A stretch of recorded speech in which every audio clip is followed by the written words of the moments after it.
SIR સંદર્ભે જિલ્લા collector ચૂંટણી અધિકારી અનિલ ધામેલિયાએ માહિતી આપી હતી। સ્પેશિયલ ઇન્ટેન્સિવ રિવિઝનની કામગીરી વડોદરા જિલ્લા અને શહેરમાં ચાલી રહી છે। વડોદરાની અંદર આપણે ડિસ્ટ્રીબ્યુશનની કામગીરી મહદઅંશે પૂરી કરી છે। વિશેષ કરીને જે સ્થળાંતરિતોનો પ્રશ્ન છે એમના સિવાય તમામને આપણે આવરી લીધેલા છે। 90%થી વધારે ફોર્મ ડિસ્ટ્રીબ્યુશનની કામગીરી પૂરી થઈ છે। ફોર્મ કલેક્શનની કામગીરી પણ પેરેલલ આપણે ચાલુ કરી છે અને ઘણા બધા ફોર્મ્સ આપણે છેલ્લા 3 દિવસમાં મળ્યા છે। આજે ફોર્મ મળ્યા છે એમને ડિજિટલાઇઝેશનની પ્રક્રિયા પણ હાલના તબક્કે ચાલુ કરીએ છીએ।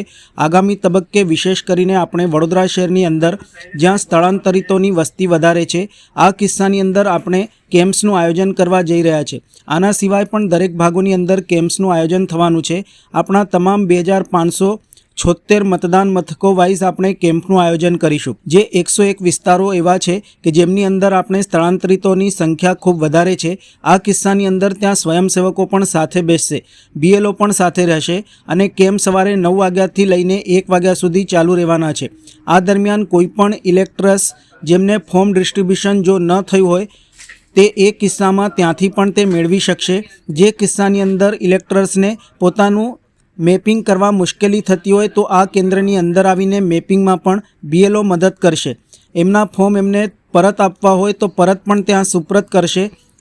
BLO door to door activity કરવાના છે, પણ જે મતદારો અહીંયા એક સ્થળે જઈને એમના બૂથ ઉપર જઈને એમના બૂથના જે સ્થળ છે ત્યાં જ એમને જોડાવાનું રહેશે અને આ કામગીરી ત્યાં પણ કરવાના છીએ। તેઓએ જણાવ્યું હતું કે હું આપણા મારફતે અપીલ કરું છું કે મોટી સંખ્યામાં લોકો વિશેષ કરીને આ દિવસે જો મેપિંગ અને મેચિંગમાં મુશ્કેલી થતી હોય અથવા તો એમને ફોર્મ પરત આપવાનું હોય તો કેન્દ્રનો ઉપયોગ કરી શકે છે। સ્વયંસેવકો પણ મોટી સંખ્યામાં જોડાવાના છે। કોઈપણ માહિતી કે કોઈપણ કન્ફ્યુઝન હોય તો આપણા બીએલઓ મારફતે માર્ગદર્શન આપવામાં આવશે। આ સાથે આપણે દરેક વોર્ડ કક્ષાએ ડીઓ ઓફિસ અને ઈઆરઓ ઓફિસ ઉપર વધારાના હેલ્પ ડેસ્કની રચના કરવા જઈ રહ્યા છે, જેથી કરીને કોઈ અરજદાર કે ઇલેક્ટર્સને મુશ્કેલી પડતી હોય તો ત્યાં તેમનો સંપર્ક કરી શકે છે। સ્પેશિયલ ઇન્ટેન્સિવ રિવિઝનની કામગીરી વડોદરા જિલ્લા અને શહેરમાં ચાલી રહી છે। વડોદરાની અંદર આપણે ડિસ્ટ્રીબ્યુશનની કામગીરી મહદઅંશે પૂરી કરી છે। વિશેષ કરીને જ્યાં સ્થળાંતરિતોનો પ્રશ્ન છે એમના સિવાયના તમામને આપણે આવરી લીધેલા છે। 90%થી વધારે ફોર્મ ડિસ્ટ્રીબ્યુશનની કામગીરી પૂરી થઈ છે। ફોર્મ કલેક્શનની કામગીરી પણ પેરેલલ આપણે ચાલુ કરી છે અને ઘણા બધા ફોર્મ્સ આપણને છેલ્લા 3 દિવસમાં મળ્યા છે। આજે ફોર્મ મળ્યા છે એમને ડિજિટાઇઝેશનની પ્રક્રિયા પણ હાલના તબક્કે ચાલુ કરીએ છીએ।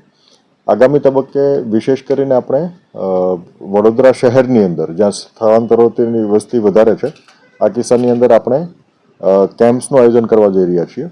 આના સિવાય પણ દરેક ભાગોની અંદર કેમ્પ્સનું આયોજન થવાનું છે। આપણા તમામ 2576 મતદાન મથકો વાઇઝ આપણે કેમ્પનું આયોજન કરીશું। જે 101 વિસ્તારો એવા છે કે જેમની અંદર આપણે સ્થળાંતરોની સંખ્યા ખૂબ વધારે છે। આ કિસ્સાની અંદર ત્યાં સ્વયંસેવકો પણ સાથે બેસશે, બીએલઓ પણ સાથે હશે અને કેમ્પ સવારે 9 વાગ્યાથી લઈને 1 વાગ્યા સુધી ચાલુ રહેવાના છે।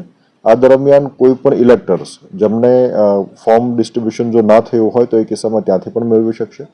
જે કિસ્સાની અંદર ઇલેક્ટર્સને પોતાનું મેપિંગ કરવામાં મુશ્કેલી થતી હોય તો આ કેન્દ્રની અંદર આવીને મેપિંગમાં પણ બીએલઓ મદદ કરશે। એમના ફોર્મ એમને પરત આપવા હોય તો પરત પણ ત્યાં સુપ્રત કરશે। BLO door to door activity તો કરવાના છે, પણ જે મતદારોને અહીંયા એક સ્થળે જઈને એમના બૂથ ઉપર જઈને એમના બૂથના જે સ્થળ છે ત્યાં જ એમને જવાનું રહેશે અને આ કામગીરી ત્યાં આપણે કરવાના છીએ।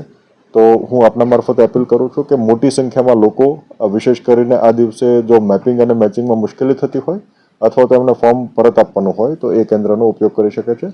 સ્વયંસેવકો પણ મોટી સંખ્યામાં જોડાવાના છે। કોઈ પણ માહિતી કે કોઈ પણ કન્ફ્યુઝન હોય તો આપણા બીએલઓ મારફતે પણ આપવામાં આવશે। આ સાથે સાથે આપણે દરેક વોર્ડ કક્ષાએ ડીઓ ઓફિસ અને ઈઆરઓ ઓફિસ પર વધારાના હેલ્પ ડેસ્કની રચના કરવા જઈ રહ્યા છીએ, જેથી કરીને કોઈ અરજદાર કે ઇલેક્ટર્સને મુશ્કેલી પડતી હોય તો ત્યાં એમનો સંપર્ક પણ કરી શકે છે।